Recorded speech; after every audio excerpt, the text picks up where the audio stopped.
Hello friends, आपका मेरे channel पर स्वागत है। तो हम 10th क्लास का मैथ कर रहे हैं। हम 3.3 कर रहे हैं। इसका फर्स्ट क्वेश्चन हमने कर लिया था। इसमें अगर आपको कोई दिक्कत आती है तो बताइए। ये क्वेश्चन हमने प्रतिस्थापन विधि से किया था। अब इसका नेक्स्ट क्वेश्चन हम करते हैं, सेकंड क्वेश्चन। तो इसमें आपको दो इक्वेशन दी गई है।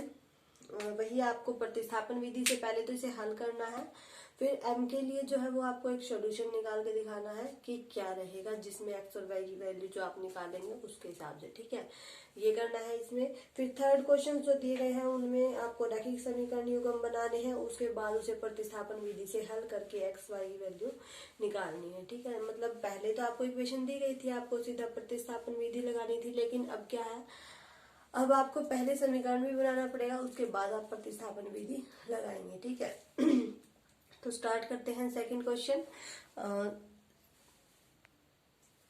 तो सेकंड क्वेश्चन स्टार्ट करते हैं। सेकंड क्वेश्चन की स्टेटमेंट है आपकी 2x + 3y = 11 और 2x - 4y और m के लिए जो मान बताना है हमें वो इस इक्वेशन में बताना है, y = mx + 3। ठीक है, तो इस इक्वेशन में हमें क्या करना है, m का मान बताना है। x y की वैल्यू हमें यहाँ से मिलेगी, तो यहाँ से हम पहले m की वैल्यू निकाल लेते हैं। ये 3 इस साइड आ जाएगा, y - 3 = mx। x जो है वो इसके मल्टीप्लाई में इधर डिवाइड में आ जाएगा, तो y - 3/x = m। तो m की वैल्यू आपकी ये निकल गई। जैसे ही आपकी x y की वैल्यू निकल जाएगी वैसे ही हमें m का मान भी पता लग जाएगा। इतना क्लियर है। यहाँ से x y की वैल्यू निकालते हैं। ये हमारी इक्वेशन फर्स्ट है, ये सेकंड है और इसे थर्ड मान लीजिए। ठीक है, फिर अब फर्स्ट में से हम जो है x की वैल्यू निकालते हैं, जैसे हमने पिछले क्वेश्चन में किया था। 2x + 3y = 11, 2x = 11 - 3y, x = 11 - 3y/2। तो x की वैल्यू आपकी क्या निकल गई, ये निकल गई। इसे हम जो वो पुट कर देते हैं इक्वेशन सेकंड में। ठीक है,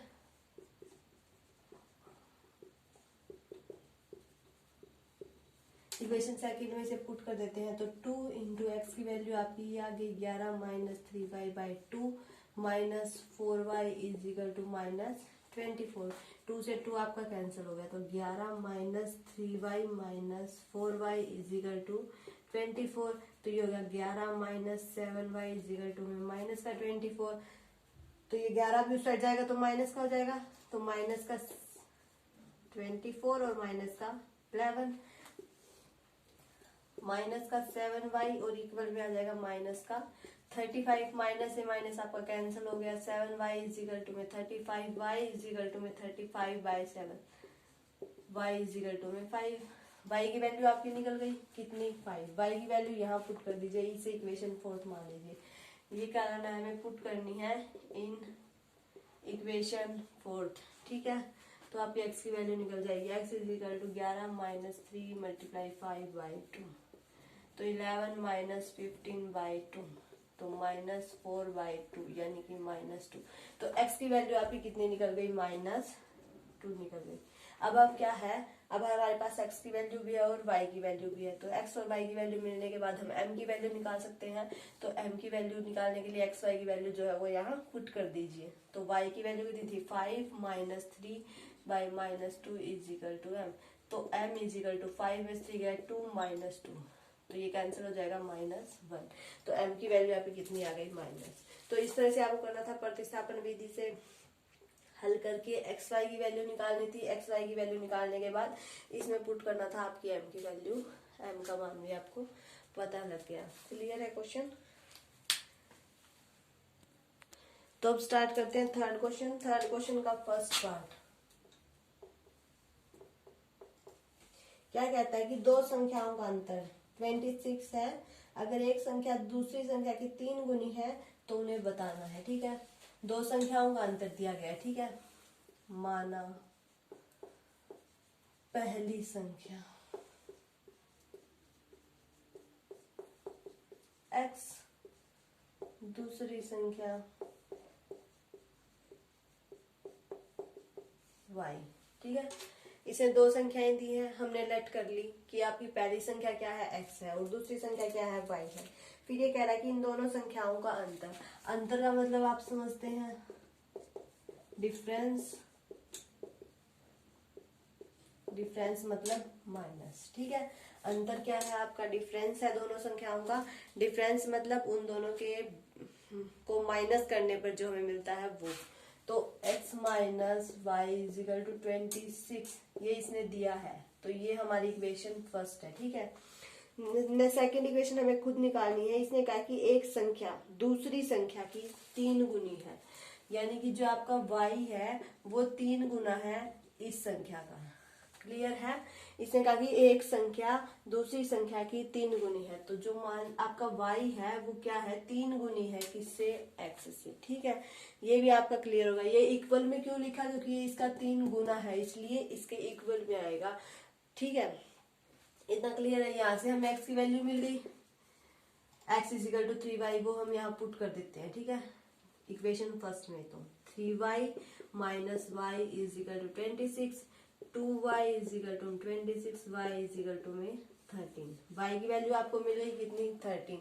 तो हम x की वैल्यू निकाल सकते हैं, x is equal to 3 multiply 13, x is equal to 39। Clear है क्वेश्चन। बस इसमें आपको यही करना था। प्रतिस्थापन विधि इसमें खुद ही लग गई, क्योंकि इसमें यहाँ से हमें x की वैल्यू सीधे ही मिल रही है, निकालने की जरूरत ही नहीं पड़ी, ठीक है। तो पहली संख्या x मान लेनी है, दूसरी संख्या y मान लेनी है। इन दोनों का डिफरेंस इसने दिया है 26। ये बात भी इसने बोली है कि एक संख्या जो है वो दूसरी संख्या की 3 गुनी है, तो ये हमने लिख ली। ये हमने सीधी इस इक्वेशन में पुट कर दी x की वैल्यू। अगर आप चाहें तो यहाँ से y की वैल्यू निकाल के भी आप पुट कर सकते हैं, तो भी आपका आंसर सेम ही आएगा, कोई दिक्कत नहीं है, ठीक है। लेकिन हमें x की जब सीधी मिल रही है तो हम बटे में क्यों लेकर चले, फिर एलसीएम लेना पड़ेगा, आगे ज्यादा सोल्यूशन करना पड़ेगा।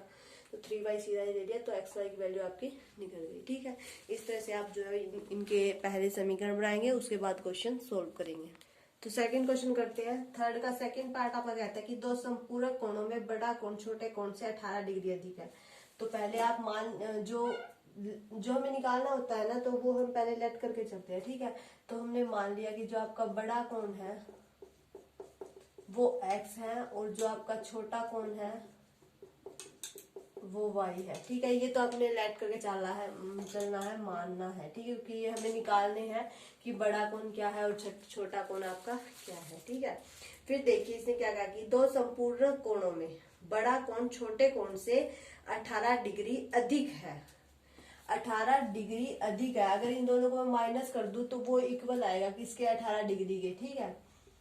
x minus Y is equal to 18, या फिर x प्लस 18 कर सकते हैं, y इस साइड आ जाएगा। 18 डिग्री अधिक है तो उसमें 18 ऐड कर दिया, ठीक है। कैसे भी कर लो, मर्जी है आपकी। नहीं तो इन दोनों का डिफरेंस करेंगे तो वो किसके इक्वल आएगा, 18 के, क्योंकि वो 18 डिग्री अधिक है ना, तो 18 ही आएगा, ठीक है।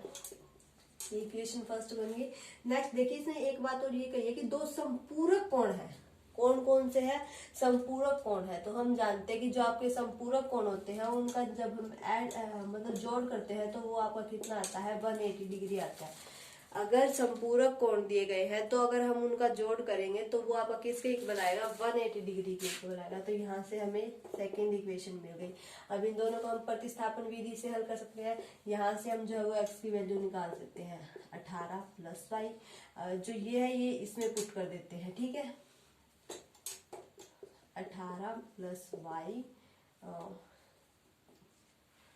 Plus y is equal to 180। ये वाला y ये रहा, और x की वैल्यू रखी है 18 प्लस वाई, ठीक है।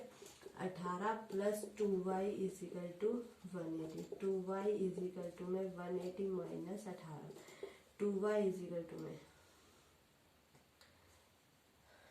ये आएगा क्या, 10 में से 8 गया 2, यहाँ बच गया 7, 7 में से गया 6, 162। y की वैल्यू आपकी आ जाएगी 162/2, 2 8 जा 16 और 2 1 जा 2। तो y की वैल्यू तो आ गई 81, और y की वैल्यू हम यहाँ पुट कर देते हैं। तो x इज इक्वल टू 99। यही है क्या। तो आपके जो दोनों कोण है वो निकल गए। जो बड़ा कोण है वो 99 डिग्री का है, और जो छोटा कोण है वो 81 डिग्री का है, ठीक है। तो यहाँ से आपको जो है वो दोनों कोण निकल गए। तो समझ में आ गई इक्वेशन कैसे बनाई, दोनों का डिफरेंस। या फिर ये कहा था कि जो एक कोण है वो दूसरे कोण से 18 डिग्री अधिक है, तो या तो आप x में 18 प्लस करके इक्वल y कर दे, तब भी आपकी एक्स में नहीं, सॉरी, एक्स जो है वो इक्वल हो जाएगा वाई प्लस 18 के, और या फिर यूं लिख लीजिए दोनों का डिफरेंस भी जो है वो इक्वल आएगा 18 के। नेक्स्ट इसने ये संपूरक कोण बोला है, तो इससे हमें साफ क्लियर होगा कि अगर हम दोनों का एडिशन करेंगे तो वो 180 डिग्री आएगा। तो इक्वेशन मिलते ही हमने प्रतिस्थापन विधि लगा दी। थर्ड क्या कहता है, थर्ड का थर्ड पार्ट कि एक क्रिकेट टीम में पहुंचने 7 बल्ले और 6 गेंद। बल्ले और गेंद का जिक्र है, तो पहले हम मान लेते हैं कि जो आपके बल्ले हैं उनको हमने x के इक्वल मान लिया, और जो गेंद है उनको हमने y के इक्वल मान लिया। ठीक है, अब क्वेश्चन स्टार्ट करते हैं कि 7 बल्ले और 6 गेंद 3800 रुपए में खरीदी। बल्ले कितने हैं? 7, ठीक है, प्लस गेंद कितनी है आपकी? 6, इजिकल टू में कितने रुपए में खरीदी? 3800 रुपए में। क्लियर है? बल्ले 7, बल्लों को हमने x माना इसलिए x से मल्टीप्लाई कर दी, 6 गेंद, और जब उन दोनों को ऐड करेंगे तो उनका टोटल बिल से कितना दिया? 3800 रुपए। तो यहां से आपका 7x plus 6y is equal to में एक इक्वेशन बन गई। नेक्स्ट क्या कहता है कि 3 बल्ले और 5 गेंद 1750 में खरीदी। 3 बल्ले यानी कि 3x और 5 गेंद यानी कि 5y 1750 रुपए में खरीदी। सेम वही थी, इसलिए ऐसा भी मेंशन किया है। ठीक है, तो अब इनको हमने क्या करना है? प्रतिस्थापन विधि से हल करना है। इसमें से हम क्या करते हैं? x की वैल्यू निकाल लेते हैं। तो 7x इज इक्वल टू में minus 6y, x is equal to में 3800 माइनस 6y बाय 7। x की वैल्यू हम इसमें पुट कर देते हैं, sorry 3 3800 minus 6y by 7 plus 5y is equal to में 1750। इसे सॉल्व करना है तो हम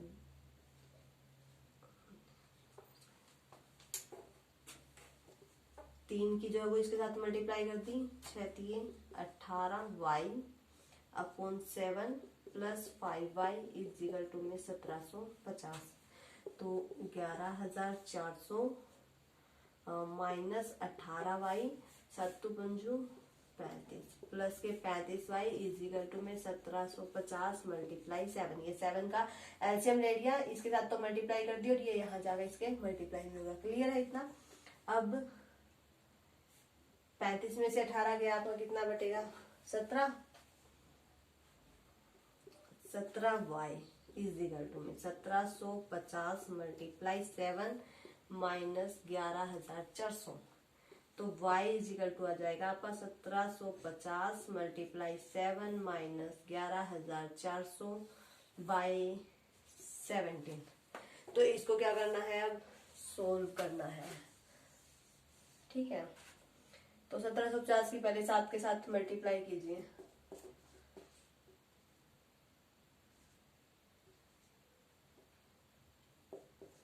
यह आ गया 12250 में से 11400 माइनस कर दीजिए, 0 5 12 में से 4 गया आपका 8, ये बच गया 850। ठीक है, तो y की वैल्यू आपकी आ गई 850 बटे 17।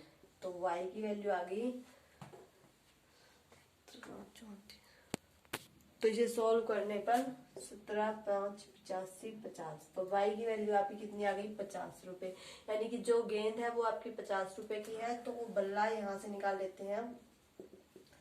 3800 माइनस 6 मल्टीप्लाई 50 बाय 7। तो x is equal to 3800 minus 300 by 7। तो x इज इक्वल टू 3800 में से 3500 बाय 7 पंजो 35। तो x इज इक्वल टू 500। यानी कि इससे हम क्या कह सकते हैं कि जो आपका बल्ले का रेट होगा वो 500 रुपए होगा, और जो गेंद का रेट होगा वो 50 रुपए होगा। तो इस तरह से आपने x और y दोनों की वैल्यू निकाल दी। तो यही आपकी प्रतिस्थापन विधि है। 2 इक्वेशन बनानी है, एक में इसको सोल्व करके x की वैल्यू निकालनी है, उस x की वैल्यू को दूसरे में पुट करना है, वहां से आपको y की वैल्यू मिल जाएगी। फिर उस y की वैल्यू को जो आपने x की वैल्यू निकाली थी उसमें पुट करना है, तो वहां से आपको x की रियल वैल्यू मिल जाएगी। ठीक है, तो सारे क्वेश्चन ऐसे ही सॉल्व करने हैं। इसके 2-3 पार्ट हमने कर लिए, 2-3 पार्ट नेक्स्ट वीडियो में करेंगे। तो वीडियो अच्छी लगे तो इसे लाइक करना, शेयर करना, और अगर आप मेरे चैनल पर नए हैं तो सब्सक्राइब करके बेल आइकन दबा लें ताकि आपको मेरे आने वाले वीडियो के नोटिफिकेशंस मिलते रहें।